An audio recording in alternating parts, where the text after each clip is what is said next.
Intermittent fasting is the practice of consuming your daily calories during a shortened eating window. Doing this helps you stabilize blood sugar levels and naturally reduce your calorie intake, leading to more efficient weight loss. The challenge is that to get the benefits, you have to train your body to comfortably go for long periods without food. It is no small obstacle given today's 24/7 access to highly appetizing foods, but anyone can achieve this with the right approach. This video shares 4 things that must be in place for fasting to work for you. Food and food reminders in the form of commercials and ads surround us at all hours of the day and night. This constant barrage has made an impact, and science shows that more than half of adults eat for 15 hours or longer every day.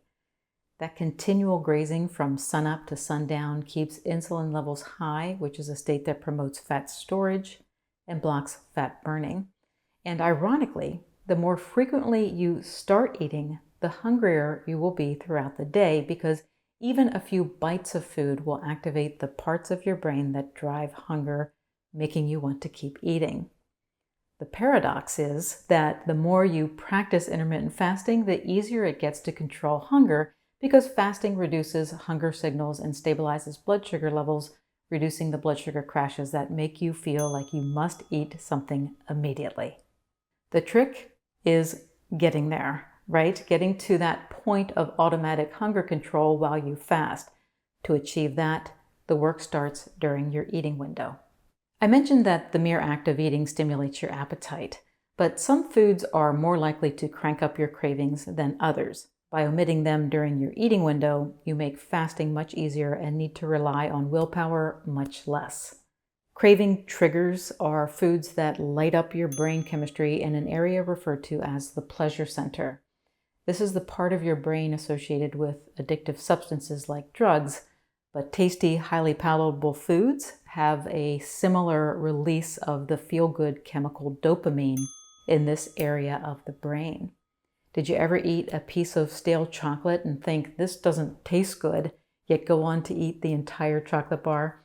That was a craving trigger of the worst kind, because you didn't get the pleasurable taste, but your brain got the message that this feels good, keep eating it. To prevent getting caught in this predicament, avoid foods that are refined, especially those that combine refined carbohydrates or sugar with fat and salt, which is a highly addictive combination of ingredients. The unfortunate reality is that you cannot eat these foods during your eating window and expect your brain to forget about them when you decide it's time to fast. Your brain likes them, so it will ask you to keep eating them. To be specific, craving triggers include potato chips and any other chip in that grocery store aisle, cookies, cakes, candies, muffins, pastries, pancakes with syrup, bread, sweetened energy bars, pasta, and sugary soda, juice, and tea. And that's just a few. 60% of the calories we consume are made up of these ultra-processed foods. Research suggests that the receptors in the pleasure center of the brain downregulate when they are repetitively exposed to these junk foods and drinks. That's not good, because it intensifies cravings. And that explains why fasting doesn't work when you eat these foods during your eating window. At least it doesn't work without a tremendous amount of willpower. Now, knowing that so much of the food supply has this appetite-stimulating effect feels like a lot to be up against. But you can eliminate these problematic foods with relative ease by cooking at home. Within a week of eating whole food, home-cooked meals, you'll feel in control of hunger so you can fast comfortably. With the elimination of refined carbs and a growing sense of comfort with fasting, your blood sugar and insulin levels stabilize. This is the effect that you want, because it frees you from blood sugar crashes that drive cravings and also puts your body in a state that allows fat release from fat cells. However, insulin also influences hydration through an action on the kidneys, causing the kidneys to flush out water and electrolytes when insulin is low. There is a type of fasting called dry fasting, which restricts both food and water. This is practiced by people who fast during Ramadan, and you are starting to see it showing up in the research. Recent studies point toward health benefits, which create intriguing headlines that can overshadow potential consequences, primarily dehydration. There are many reasons why it is important to stay hydrated during your fasting period. From a discomfort standpoint, dehydration can mimic hunger and cause headaches, fatigue, and muscle cramps, making you very uncomfortable. Proper hydration is a two-step process. You need to drink more water and replace lost electrolytes like sodium, magnesium, and potassium. Sea salt and certain foods help you replenish these electrolytes, or you can supplement your diet with electrolytes. I use Element daily to replenish electrolytes. Element is sponsoring this video. It does not contain sugar or artificial ingredients, and I drink it during my eating or fasting window. It comes in these convenient packs, but you don't have to use an entire stick at once or even per day. How much you use daily depends on your diet and lifestyle. Fasting, eating a low-carb or keto diet, sweating, and avoiding processed foods are things that lower our intake of electrolytes or cause them to be flushed out of the body. So the degree to which you do these things is what determines how much you need to replenish. And with Element, you can control the flavor by simply changing the electrolyte to water ratio. In the summer months, I am active and I drink multiple glasses of water with a couple of taps of Element added to each glass. It is enjoyable because it adds flavor to plain water and it keeps me hydrated without all of the dodgy ingredients. If you'd like to try Element, the company is offering my viewers a free sample pack with any order, so you can try 8 of their flavors. To get yours, go to drinklmnt.com/Dr. Becky. I'll provide a link to the offer in the description area below this video. Being mindful of hydration will make fasting more enjoyable. Water is part of that equation, but if you are bored with plain water, a trick worth trying is to drink unsweetened carbonated water. These bubbly waters are available in different forms, including club soda, seltzer, and sparkling or mineral water.